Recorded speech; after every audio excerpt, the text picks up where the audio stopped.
Alright, so in my last video, I talked about how I was kind of disappointed with the latest chapter, how I'm just not really feeling it, and I also mentioned how here lately, I've just kind of been struggling with Dead by Daylight and not having the type of fun that I'm used to having with it.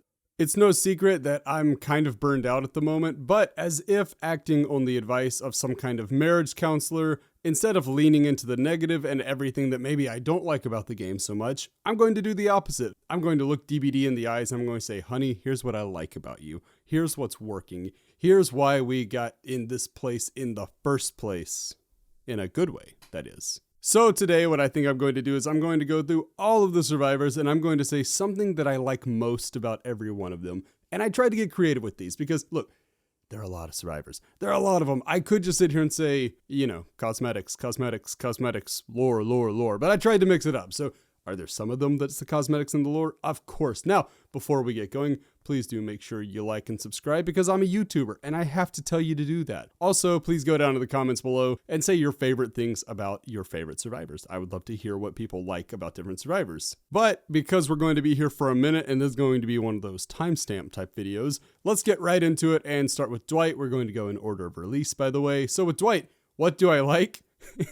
His cosmetics. I know. I said I'm not going to do that for every single one of them, and I'm not. I promise. However, Dwight, my goodness, with the cozy socks, the oversized hats, the goofy sweaters, the overall zaniness of his cosmetics, Dwight is a reminder to just have fun with the game, which is exactly what we should all be trying to do. It's a game. Have fun with it. It's actually what it's made to be, that's how it's made to be used. Next, Meg Thomas. Now, when it comes to Meg, this one actually turns the mood a little bit. I'm going to say it's her lore because I think it's a good reminder of the inherent tragedy of the game's premise. Because Meg was just a high school student. She didn't have a lot, but she had talent. She had a loving mother.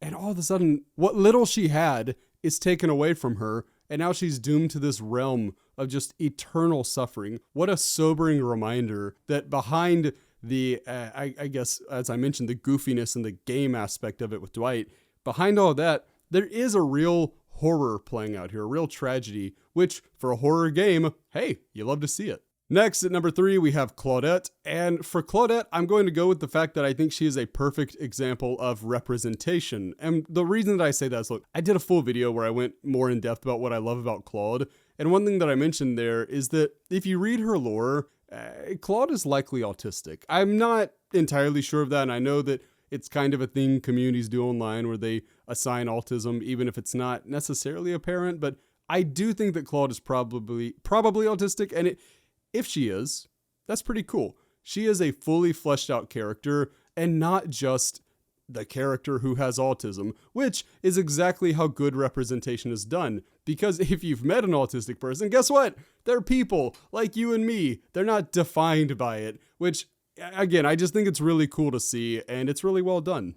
Next, we're going to do a pairing, and we're going to do a few of these as we go, so please do be patient with me, but we're going to do Jake and Nia. And for these two, I'm going to do their associations with Monto and Noob 3, respectively. For me, and for a lot of other players, I believe that these two characters and the content creators with whom they are so closely linked represent a time of kind of the Wild West days of DBD. A time before the game was as balanced as it is today, or as polished. The graphics were way worse. We didn't have half of the roster we have today, but I don't know. There were some things about it. It just felt like at the time, maybe people didn't take the game so seriously and it was a lot more fun. So for me, I look back on the kind of the reign of Monto and Noob 3 and I say that there's a part of me that's very nostalgic for it. Now I understand, I'm not saying I want the game to be as broken as it was back then. I'm not saying that there wasn't some damage done by some of the maybe toxicity in those videos, but I am saying they represent a different time and I'm kind of nostalgic for it.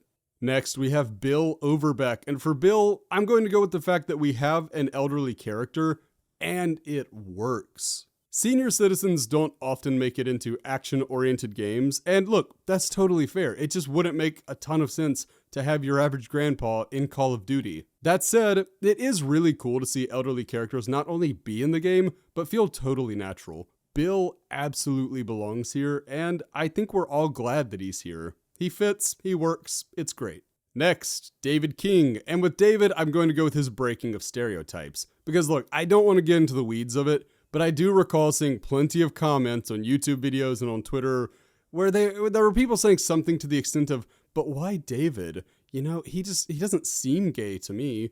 And to me, that's exactly why it needed to be David. Because it's not productive to try to put people in boxes as, well, you don't seem this or that. You know, that's not how it works. So stop trying to put people in boxes, especially ones as large as David, because he's not likely to fit in a box. He's a big boy. Next, Laurie Strode. And for Laurie, I went with her legacy. Adding the shape was huge for Dead by Daylight. I mean, at the time, it was the biggest acquisition, and I think it stayed the biggest one for a long time, if not still being the biggest. But let's not forget about his adversary. Laurie is a first ballot Horror Hall of Famer. That was kind of harder to say than I thought. And having her in the game is great, even if we can't have Jamie Lee Curtis's likeness. Having Laurie at all is absolutely essential. And in some ways, people talk about, well, will Dead by Daylight ever really be complete without Jason? Let's think about it. Could it have been complete without Michael and Laurie? I don't think so. And they're such an iconic pairing. You need them both. All right, up next we have Ace. Ace is another one where I have to go with the cosmetics. And look, I don't often hear it talked about, especially not as much these days. It used to be a more common talking point, but Ace has quite a few cosmetic sets that are just incredible. No matter which one you choose to rock, playing as Ace in anything but base form guarantees not that you will be the best dressed in a trial, but that you will be the most notably dressed in any given trial. And that's pretty fun. I generally find that Ace players are pretty fun. Next, Feng. So for Feng, I'm going to go with her transparency, because you know how in nature, the brighter and more colorful something is, the more likely it is to be highly venomous or poisonous or toxic? Yeah, that, but in survivor form. Usually, Feng players will let you know exactly what you're in for. And actually, I kind of appreciate that. Moving on, we get to Quentin. And for Quentin, I'm going to go with his fan base. I previously wouldn't have given a second thought about this character, but his mains are always in my comments. And amazingly, they are unfailingly kind. Quentin mains are built different and deserve new cosmetics. Honestly, the world would be a lot better place if we had more Quentin mains, but at the same time, I find that Quentins tend to be pretty cracked loopers as well, so maybe not. Next up, we have Detective Tapp, and for Tapp, I'm going to go with his barbecue outfit. And look, I know it's technically not canon, but Tapp having a barbecue outfit leads me to believe that survivors do cookouts by that campfire sometimes, and that just makes me happy. That just kind of makes my heart smile. I like to think about it. Next up, we have Kate Denson. Kate, I actually have this in my notes. It says cowboy boots. Duh. And yeah, I'm a simple man. I see cowboy boots, I become a fan. Easy peasy. Lemon squeezy. Western wear is one of the best aesthetics, and Kate nails it with her boots and big hair, so really good job there. Adam is up next. Adam, I choose autodidact. Could it be anything else? I made a whole video explaining my love for autodidact, but to summarize, it's the best perk in the game, and all other opinions are slander, libel, and otherwise immoral and wrong. Thank you to Adam for bringing this incredible perk to us. Next up, we get Jeff. Jeff, what do we love about Jeff? Jeff loves rescue dogs. Anybody can go out and shop for a specific puppy of a specific breed from a specific breeder. That's easy, but it takes a good, loving heart to go into a shelter and give a second chance to a deserving dog or cat or snake or whatever it is you're going out to get. If even one person is inspired by Jeff to go to their local shelter and adopt or volunteer, he's made a real world impact, and I love that. Next, we get Jane Romero, and for Jane, I'm actually going to go with the perk Head On. Most exhaustion perks are kind of frustrating to face as a killer, but Head On, it just makes me smile. It's a fun first style of perk, and DBD's at its best when those types of perks are not only added to the game, but used, and Head On does see some use, so I'm really glad it's in the game, and I can't get too mad when I get stunned with it, because it is kind of fun. Ash is up next, and for what I love most about him, it's that, and I promise I'm not going to do this for many more, but he is the Ashley J. Williams, right? He's who he is. He is him. Admittedly, I'm a big fanboy of Bruce Campbell. I think he's great. And I also really love the Evil Dead franchise. All 4 films have been varying degrees of great. I even generally like the show. I mean, it was campy and silly, but I had fun with it. Just having Ash in the game is great. Even if it is strange that he doesn't have his boomstick to fight back with, but you know, you gotta make some concessions here and there.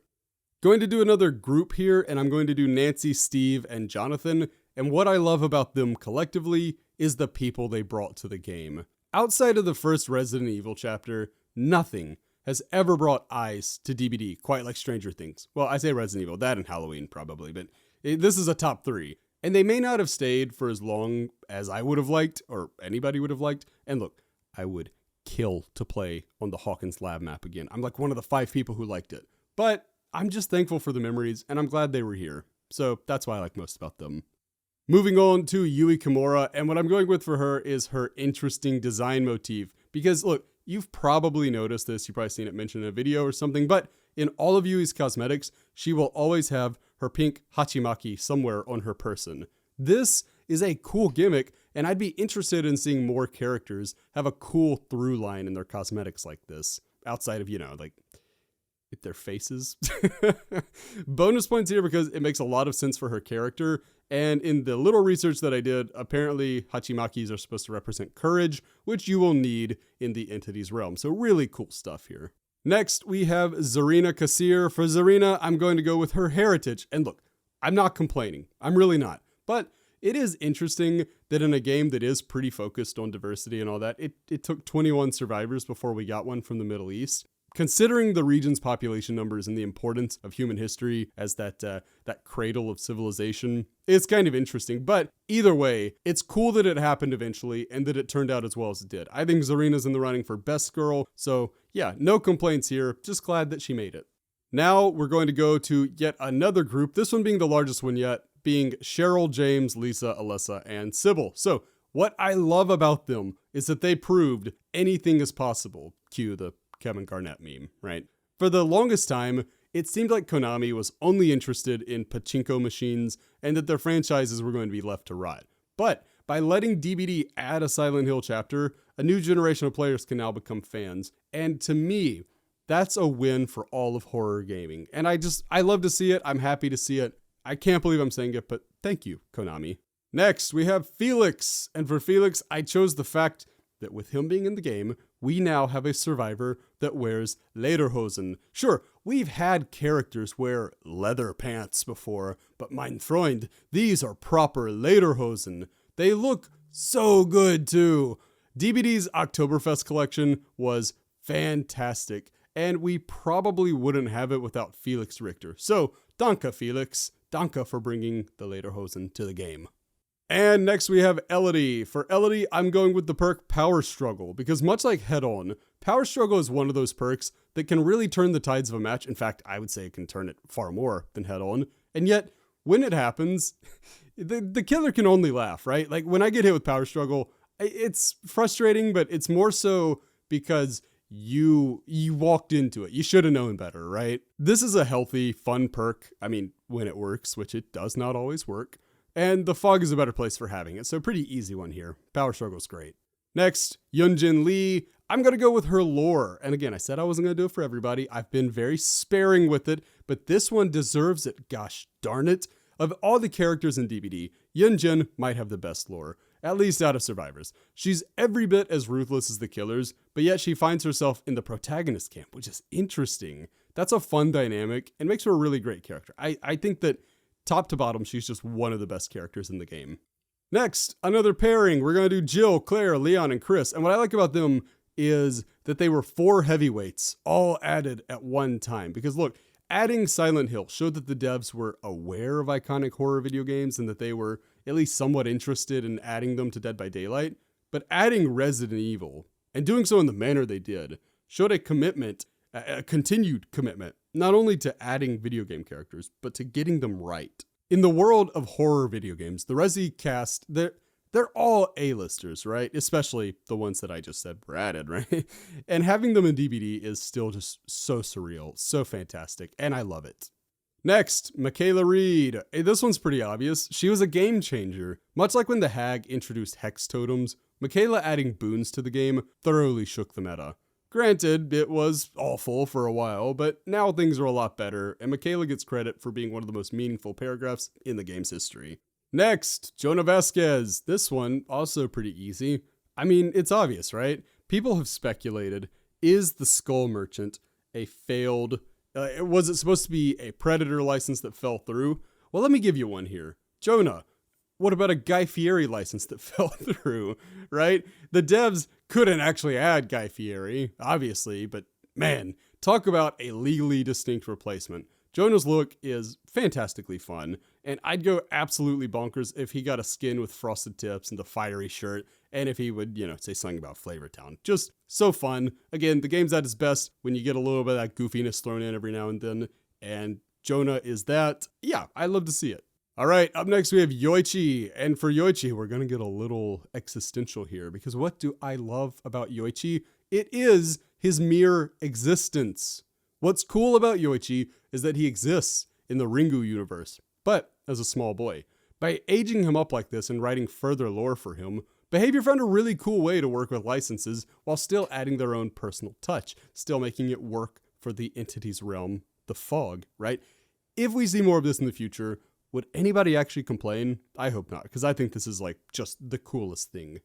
Next, we have Haddie, and for Haddie, I'm going to actually give her credit for the movement that she spearheaded. Cosmetic imbalance has been rampant in Dead by Daylight for a while now, but it wasn't until the community got vocal about Haddie's poor treatment in her first year that the devs decided to up the cosmetics for all characters. This wouldn't have happened without Haddie, and I think it's really, really cool that she was able to inspire this in people. So it shows that despite her relatively small player base, they are passionate, and they actually led to change, which is really cool to see. Another group here, and this is the last one, I promise, but it's Ada, Rebecca, Sheva, and Carlos. What I love about them, I love what they represent. As we've seen with Stranger Things, and by the way, to some extent, things like Nightmare on Elm Street, where it's just not a super warm relationship, relationships between Behavior and the license holders can sometimes deteriorate. By getting Project W, and in turn, receiving Ada, Rebecca, Sheva, and Carlos, we can see that the relationship with Capcom, the relationship is still going strong, and you love to see it. And it's what I hope for with all licenses.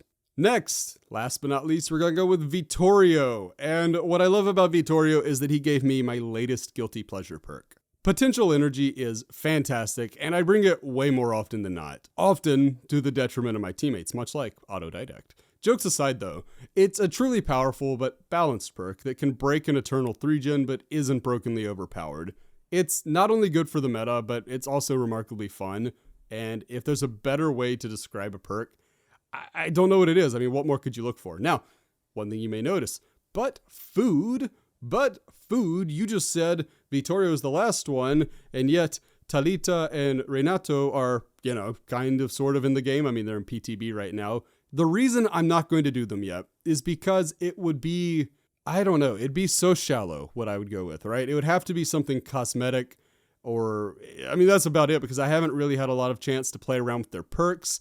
I have yet to read their lore, so I'm sorry for that. I hope to get around to it soon. So, shame on me. Haven't done my homework, but I can't say anything about their mains. I can't really say much about their perks, any of that, because they're just so new. So what I will promise you is that at some point in the future, I will try to update this one, maybe change what I love about some existing ones, or just add it for other characters that weren't mentioned here, because obviously there's no reason to think that by this time next year, we won't have, however many new survivors. So that's kind of my promise there, but feel free to let me know in the comments below. Hey, look, this is a blank slate. You can say whatever you want for these two new survivors, and I'll have to react to you. So how fun is that? Anyway, I do hope you enjoyed this one, and I hope that, look, I get it. My last video was a little on the negative side, but I've had people, it kind of bothers me when people say that I'm contributing to toxicity by doing something like that, because I think it's fair to be disappointed in something, but it's also, as long as you got to keep it in good faith. And that's what I'm trying to do here by reminding you, I love this game. I love these characters.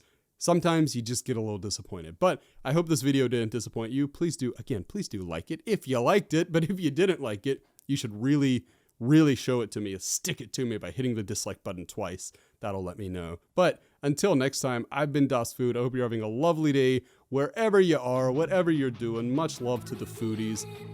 I guess I'll see you in the next video. Until then, bye friends. I've been dreaming on in my head like I've seen it. A life worth living is a life with meaning. I'll do what I love till my heart stops beating. I'm feeding this demon. got a taste, can't erase bitterness in my